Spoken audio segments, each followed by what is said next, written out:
bacon. See if I can slice me up a little bit here.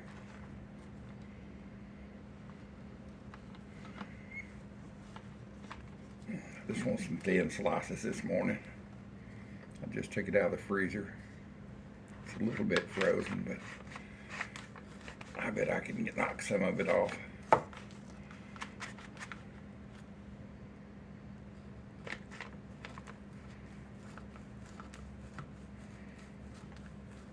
I know you can't see it, the camera's on the wrong side, but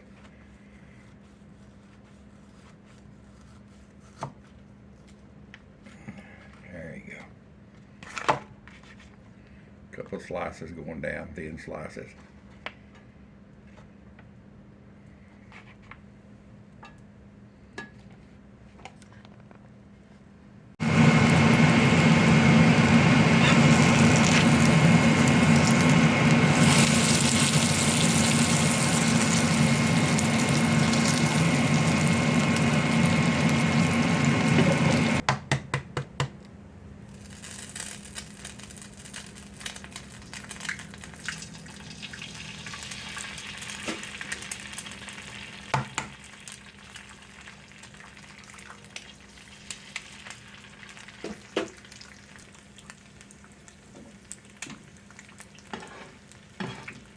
Scrambled-Fried.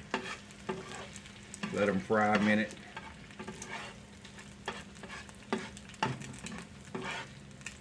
And then scramble them on in the skillet or on the flat top like I'm doing. It's a totally different taste than if you scramble eggs and mix them all up into a container and then pour them out. It's totally different taste than if you scramble your eggs up like in a cup and then pour it on there all mixed up. This is fried, scramble-fried, the only thing I call it.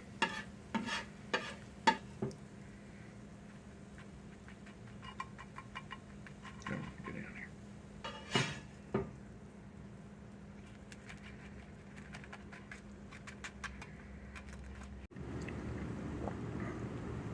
Gonna be some good stuff. Scrambled fried eggs, Bill E's bacon. Oh yeah, we ain't gonna leave out my other buddy, Cap Dog jalapeno, the juice as I call it. It's hard to resist that wonderful flavor, that bacon flavor. So welcome back. It's Monday morning, and you will see this video on Monday, a few hours from now. I get it edited. Today's subject, besides scrambled fried tacos, have you ever had scrambled fried eggs? That's just what you see me do. Take the eggs, hold like you're frying them, put them out there and wait for a minute or so, and then scramble them on the skillet. Not stirred up in a cup or anything, then dump them. There's a totally different flavor. So if you've never had scrambled fried, as I call them, I'm not even sure if that's a name. It's something that I've been calling for years. Try it. You might like it. Anyway, back to today, Monday. It's the Monday after Thanksgiving. I think it's about 7. And I wanted to scramble fry me some eggs and make some tacos out of them, which I've done. But I wanted to talk about, this is my anniversary. Good, bad, or ugly anniversary, but it is an anniversary. I mean, it's good now, but it wasn't 2 years ago. It was a little gloomy 2 years ago. About 2 years ago and 2 months ago, let's see, that's 26 months ago, I went in to VTech. My heart stopped talking. The heart's got two sides. One's pumping, one's pushing. It stopped talking to each other. Well, that's a dangerous thing. It can knock your lights out. It's not a heart attack where your heart stops in parts, but it basically does because they don't talk to each other. So I had it on the way to work. Wife was with me. We were driving down the highway. Just felt a little tinge in my face and in my chest. Always listen to your gut feeling. She said, "What's going on?" I said, And I don't know, just a little twinge, but I'm okay. We worked for a plastic surgeon. She said, well, I've got a defibrillator, so that I've had in for about 6 years. She said, well, what's your defibrillator? And I said, no, it's not that. I don't know what it was. So as we got closer, she said, we'll just get one of the doctors look at you and run an EKG on you, make sure you're okay. And as we got closer, that inner gut feeling said, buddy, I think you need to go to the heart hospital. And we were close. Where we worked was about 3 miles away a crow flies from the heart hospital, Baylor Scott and White. It's the heart hospital in Dallas. It's a good one. So we drove there. I got out of the car there at the emergency room. She went and got somebody. I was just sitting on the side of the seat. I got in the wheelchair, and I kind of remember telling her to park the car. She wanted to know where to park the car. And I don't know anything for 2 weeks after that. I'm out and gone. Almost died the second night. I'm going to put some pictures up of my legs, what I looked like while I was in the hospital. They ain't pretty, I'm going to tell you right now. They look like two toasted, or not toasted, they look like two burnt hot dogs. They had been swelling, and I had not, I had edema on them. I don't know what. To be honest, I'd already told my wife that I thought I was dying. Boy, I was almost right.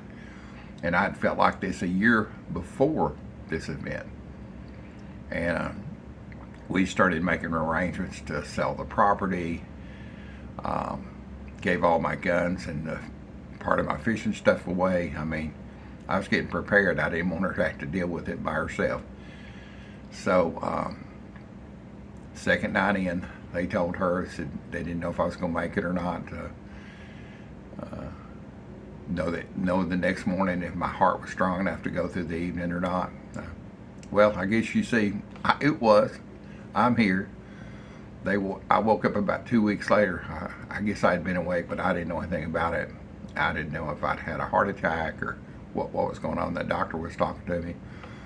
I said, well, did I have a stroke? Because I couldn't move my legs and I couldn't hardly sit up. And he said, no, you wouldn't have ventricular or something. I didn't even hardly know my name at that time. I said, I don't understand. He said, well, let me give it to you in layman's terms this morning. Said your heart got pissed off at itself. One side stopped talking to the other side, and they had a fight, and you were the loser. And he said, but we got you going back now. And of course, I had a monitor on me, and all of the, oxygen and all that stuff. He said, but I think you're going to be okay. So 2 weeks later, I went to rehab, and I stayed in rehab about, I can't remember how long it was, maybe a month. I don't even remember it, but it was really foggy. I'll tell you, when they got me to rehab, they were checking me in. Of course, I was on a gurney. They took me in an ambulance because I sure couldn't even, at that point, I had not even set up yet. And they were asking me my name, and they wanted to know who the president was. I couldn't think of it. It just wouldn't. I just couldn't squeeze it out of my mind. And so I told the attendant, I said, it's George Washington.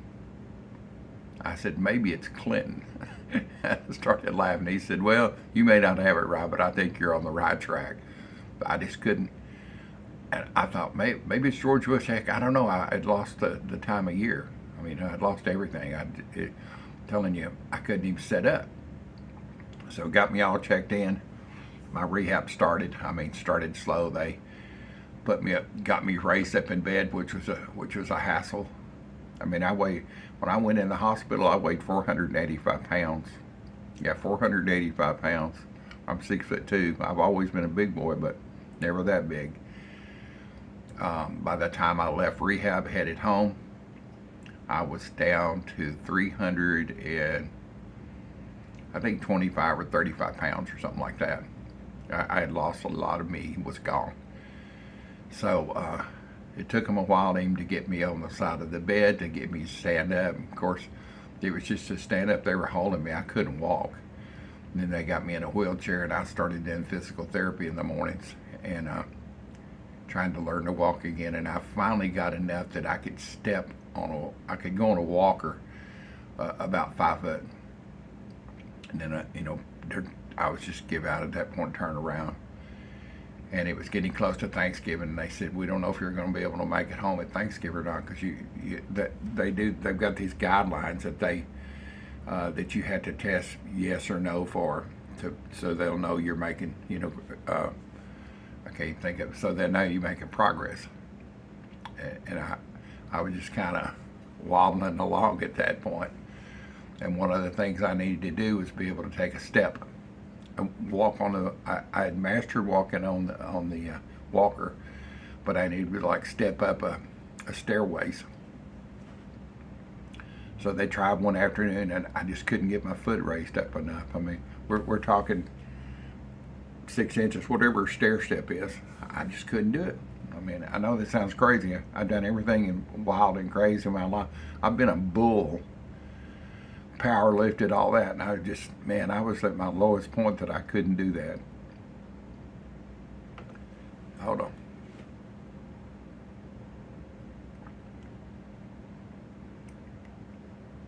So,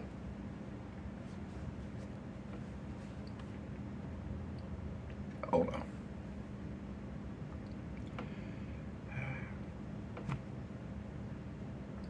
So anyway, I took me to my room. I was looking forward to coming home. So I told the attendant that was there, said, hey, in the morning, let's do those steps again.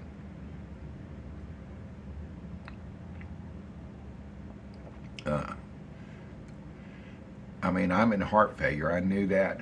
I've been in heart failure 7 years. So,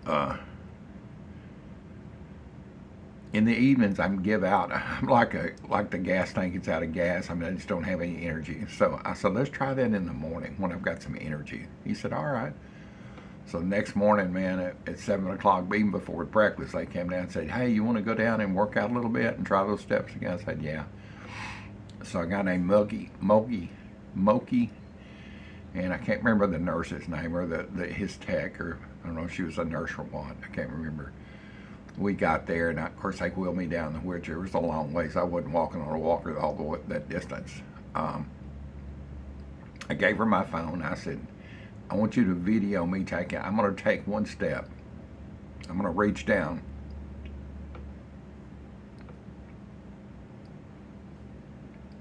Excuse me.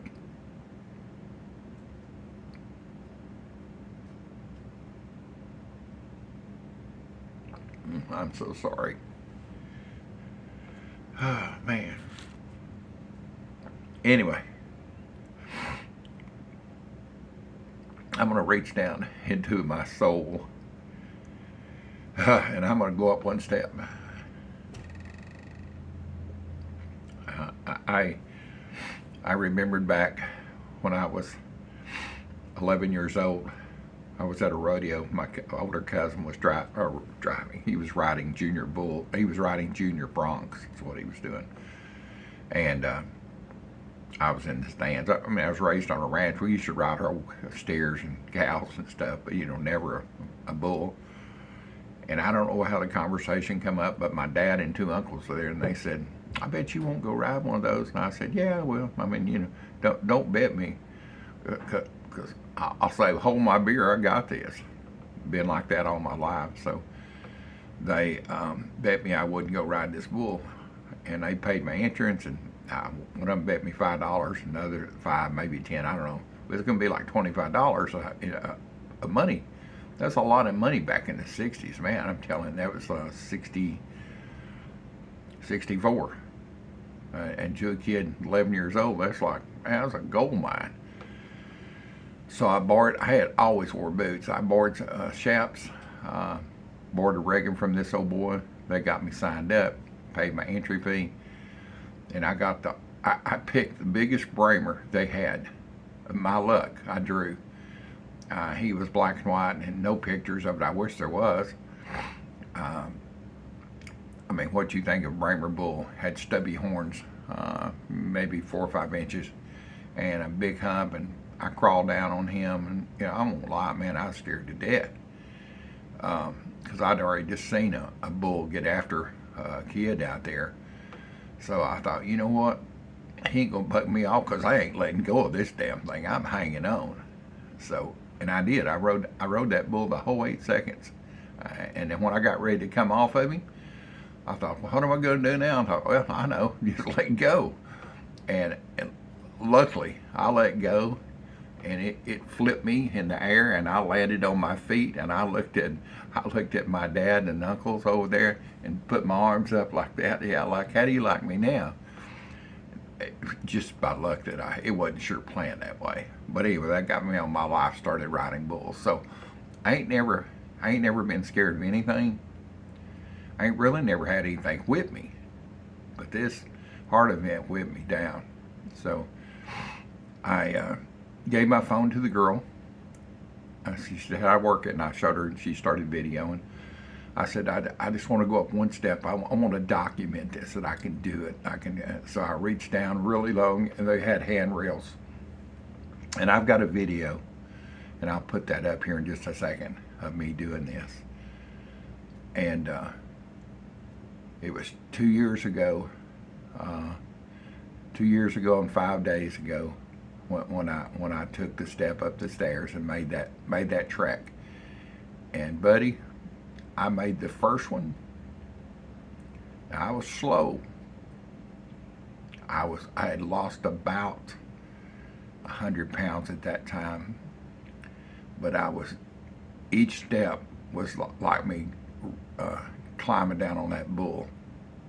All my willpower, everything to do to get to the top. And I got to the top. I think I tell the attendant, Moki, that they needed a bell up there. Ding, ding, ding. To ring the bell when you get to the top. So, of course, he was right behind me. He said, "I'm not going to let you fall." I mean, I was worried, getting about halfway up, falling, tumbling down. But anyway, I didn't. Got to the top and turned around and went back down. They thought it was amazing. Hell, I thought it was earth-shaking that I did this, because I had not been able to take one step. But I just kept reaching down and reaching down every step. And the moral of that story is, don't give up. Try every day. I mean, it didn't stop there. So that was 3 days before Thanksgiving.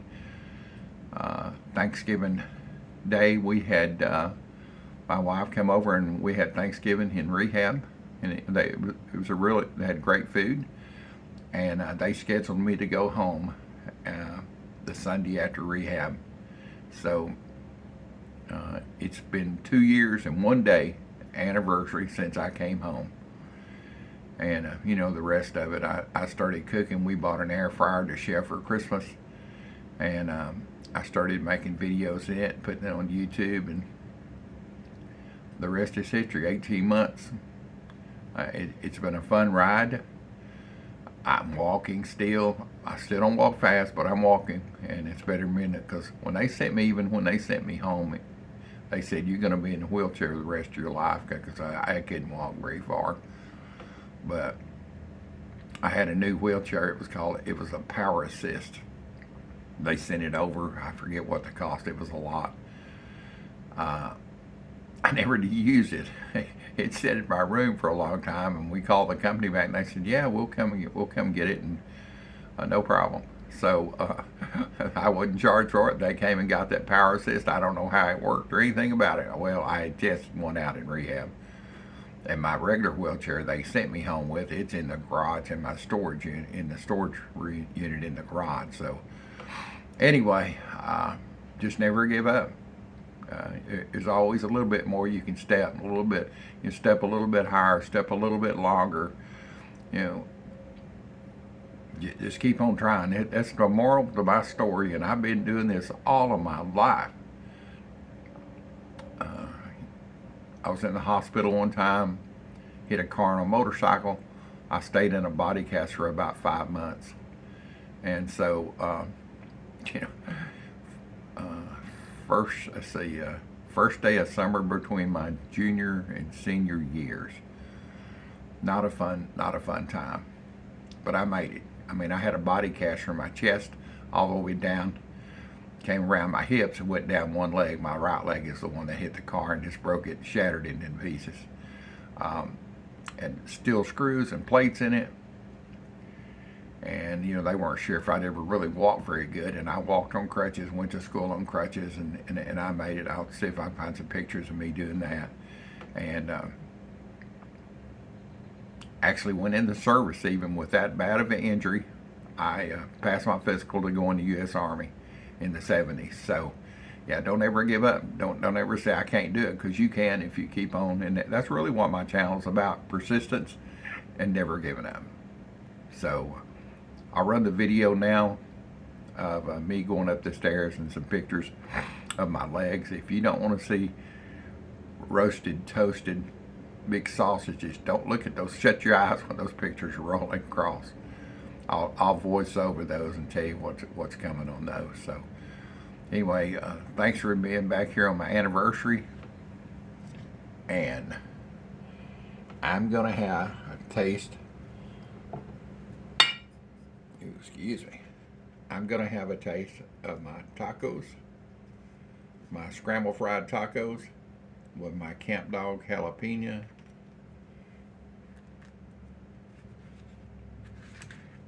And thanks to Bill E's Bacon, I always get that wrong, for furnishing this bacon. And thanks to Papa Scott for the wonderful products you send me, Camp Dog. I'll leave a link to both of them and how you can get their product if you'd like their product.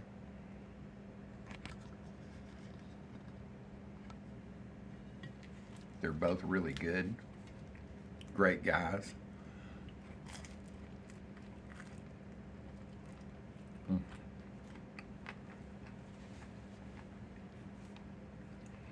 Camp Dog is a true Louisiana product. It's not, doesn't say Louisiana made in New York City or anything like that.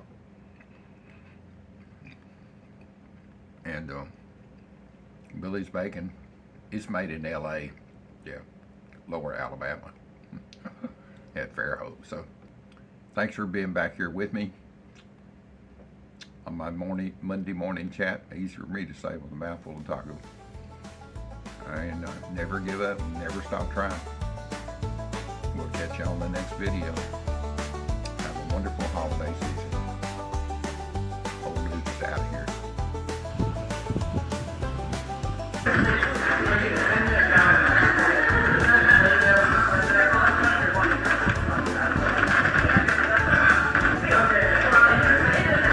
Got this.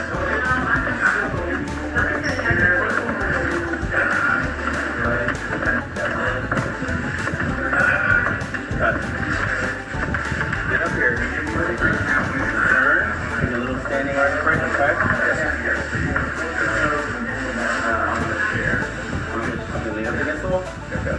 That's it. You got this. Okay? I'm ready.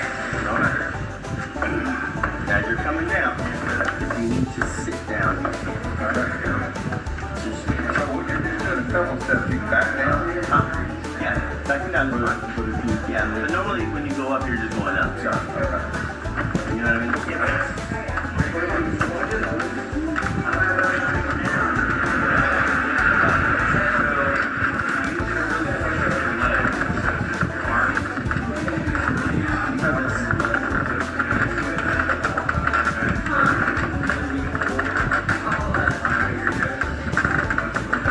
Hardware.